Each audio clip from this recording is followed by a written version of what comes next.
Hello everybody, my name is Dragonspine, and welcome to a first installation of my new show, Game Night! Cue the intro!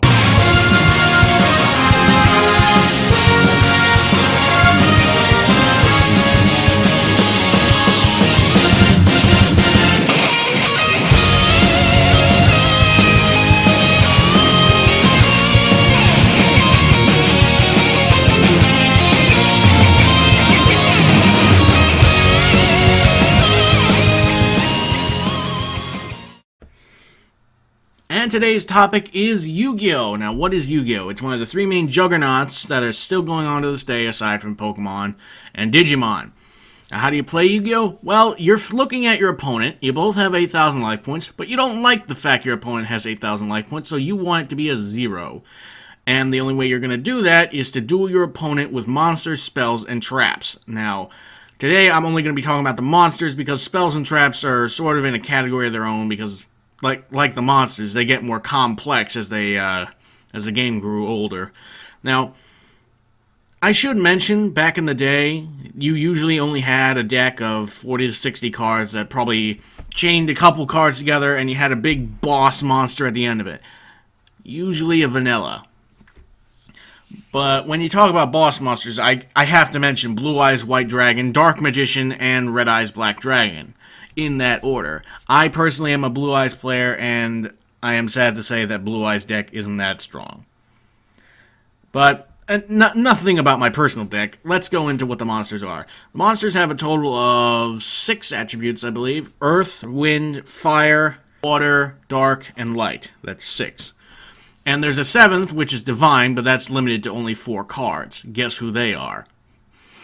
So anyway, what do these attributes mean? Well, although it's not set in stone, they usually depict your monster's type. And what are types? There's about 25 of them.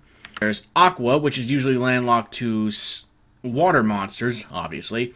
Beasts are usually set to Earth. Beast Warriors are mixed.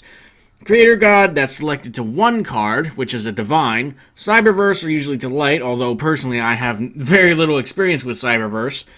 Dinosaurs are usually Earth. Divine Beasts are Divine for obvious reasons. Dragons are mixed of all. Fairies are usually attributed to Light, yet they can be varied at times. Fiends are usually attributed to Dark. Fish are usually attributed to Water. Insects are either attributed to Wind or Earth. Machines are varied, but they usually stick to Earth. Plants are varied to Earth. Psychics are usually Light. Pyros are usually Fire. Reptiles are usually Water or Earth. Rocks are selected to Earth. Sea serpents are, although they are usually Water, I have seen maybe 1 or 2 that are Light. Spellcasters can be any. Thunders are usually Light. Warriors can probably be any, but they usually stick to Earth for some reason. Winged beasts are usually Air. Worms are like the dragons, so they're pretty varied, and zombies are usually Earth or Dark. I just labeled off of all the Yu-Gi-Oh monster types as of today. Now, I should bring up that some types are really underdeveloped, like rocks, for instance. I mean, when you hear your friend has a rock deck, you laugh because rocks are so undersupportive.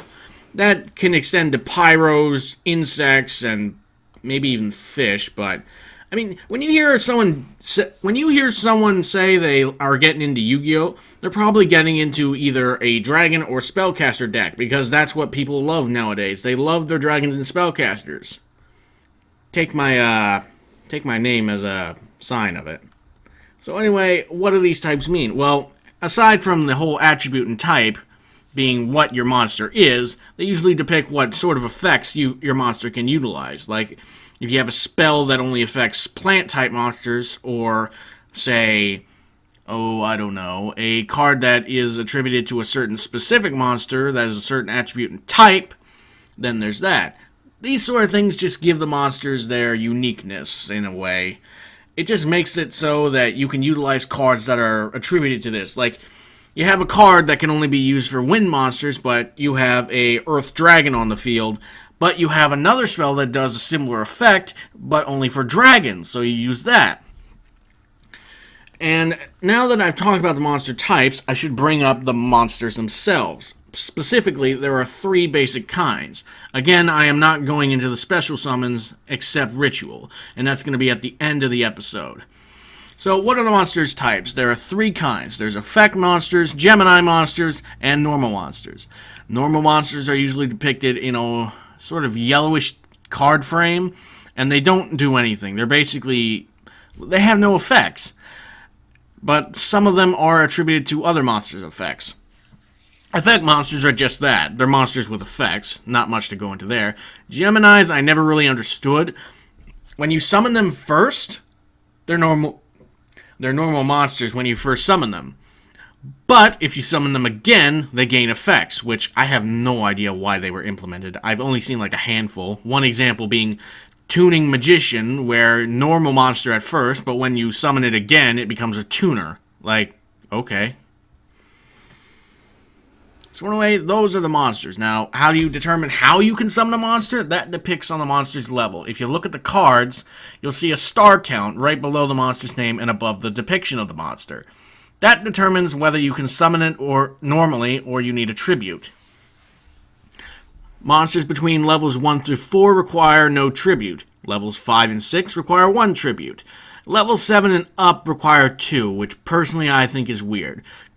Because back in the day, the usual standard rules for elementary school students were if it's 5 or 6, you sacrifice 1. 7 or 8, you sacrifice 2. 9 or 10, you sacrifice 3. That's usually attributed to the god cards, but they're in a whole nother league. And anything above 10 usually required some sort of special condition, which kind of still stands because I don't know anyone who sacrifices 2 monsters to summon a level 12 monster. I just never seen it. But that's essentially what it is, and levels play a big part in other types like Synchros and Xyzs, but yet again, I am not bringing those up now because it's going to be its own thing. So, I've talked about the monsters, the types, blah blah blah. So, how do the monsters battle?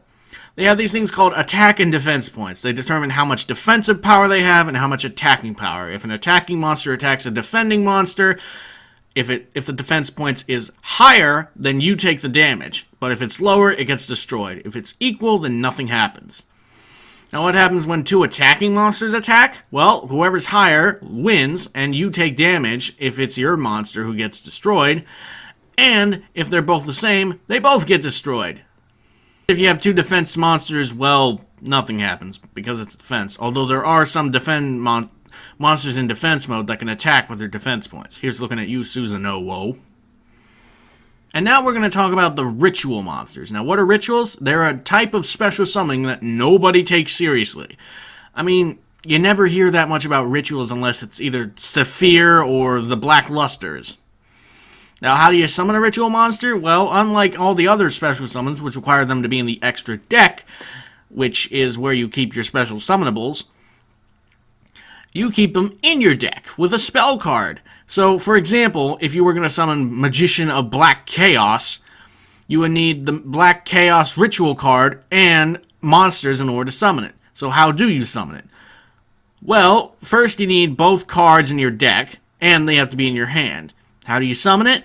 Well, you play the spell card, and you sacrifice monsters either in your hand or on your field that equal or overlap into the stars of the monster you're trying to summon. For example, if you're trying to summon, like, Blackluster Soldier, you need at least 8 stars. So, you sacrifice either 2 level 4s or 1 level 9 if, for some reason, you want to summon a weaker monster. And then you summon Blackluster Soldier, which I will bring up is a vanilla warrior who is Earth. So, that's how ritual summoning works. And you could argue that ritual summoning sort of inspired synchro summoning. It's sort of like a weird mix between synchros and fusions, mainly because you utilize a spell card to summon a more powerful monster while combining star totals. And yet again, I must reiterate that rituals were bad back in the original day, but they're still underutilized to this day. You don't hear much unless it's Paladin of White Dragon or Paladin of Dark Dragon. And yet again, Saphir, Queen of Dragons, and Blacklusters, but nobody plays Blacklusters anymore. So anyway, that is Yu-Gi-Oh! In a nutshell. I hope you enjoyed this episode. My whole trying to get this episode out is much like this. And I'm sorry for that. But anyway, more will be coming. I don't know when I'll post episode 2, but I don't know. You'll see. So anyway, if you liked the video, smash like, hit subscribe. More game night will be coming at your way next time. Tune in for the next episode. Bye-bye!